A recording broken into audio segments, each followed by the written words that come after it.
What's up? It's Chad Strat, aka Montana Chill. Um, just posted a video earlier in the day today highlighting some VSTs and propeller head reason 9.5. And I was talking about what you have to do in a rack or a combinator to simulate these two effects on this drum part.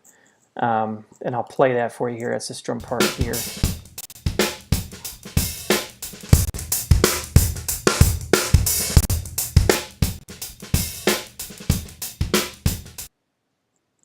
Oops, there you go. So we're gonna do that. We're gonna reproduce these two VSTs in a using all rack extensions and no VSTs. And I'm gonna try my best to explain this. So the first thing that we do is we take our original audio and we fork that. One is for this to the start of our audio chain, and the other one is to drive a secondary EQ where we're getting the compressed band of EQ. So if you recall, one of the benefits of this Nova EQ is that we could take a specific notch band of EQ and then compress just that notch as just part of the audio chain, the signal chain. So you can tell just here with my Synapse EQ. By the way, I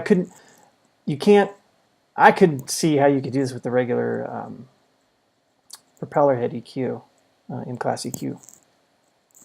So I don't know. Probably you could just use a regular filter maybe. But I like having the visual here, so just for you guys and my benefit. But you can see here the curve, we have a bump at the low end, we have a cut just before 200. We've got a little bit of sweep down the mids, and then some, a little bit of brass on the top end. So that's pretty good. And then you can see that just under 200 again, we've got everything high and low pass filtered out except for that. And what that does is that goes into this M-class compressor, and then from the compressor it goes into a C-lead gain. The CV from the compressor goes into the C-lead gain. What? Come on. What are we doing here? There we go. So yeah, we take the CV from the compressor into the C-lead gain. And then the C-lead gain, we invert the CV, and then we take the CV out, and we go all the way back up into this EQ, the Synapse GQ7. The net of that is, if you'll watch the curve here on that dip in 200, we get a compression on that based on the control voltage of the compression on this filtered EQ. If that makes sense. Hope you follow me. Probably doing a terrible job explaining this. So that right there basically gets us pretty close to the Nova EQ VST. So that's good. We don't need to sum that or anything because we're just sort of simulating it, sort of the same thing, give or take.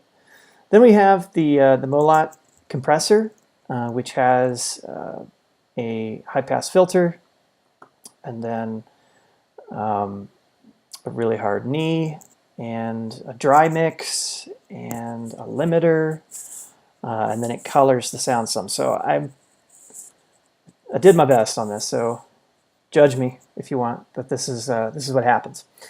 So we go from our affected EQ here, we go into a stereo imager, and then from the stereo imager we bounce that twice so that we can have a high band and a low band broken up at around 200K.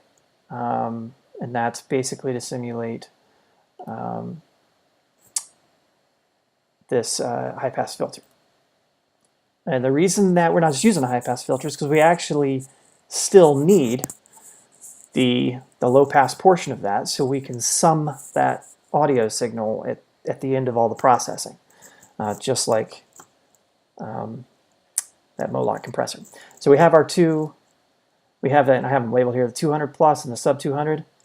Then we take our 200 plus and we, is that right? We take the 200 plus and we split that, one into the compressor and one not into the compressor, and that is to simulate the dry mix of the affected signal. Probably could move that to the end, and that probably should include the sub 200 as well, but nah. So we have our compressed, and then we sum them, okay? And then we take the sum and we run that into a hard compressor limiter. Yeah, not the best in-class compressor as a limiter, but gets the idea. And then we take the compressed signal and finally add back the sub 200.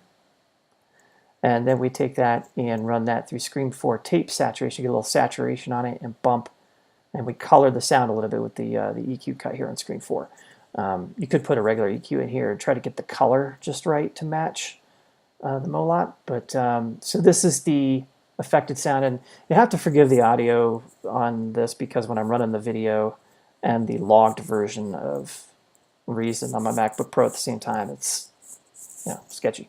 So let's see if we can get a tap on that. So here is the original track.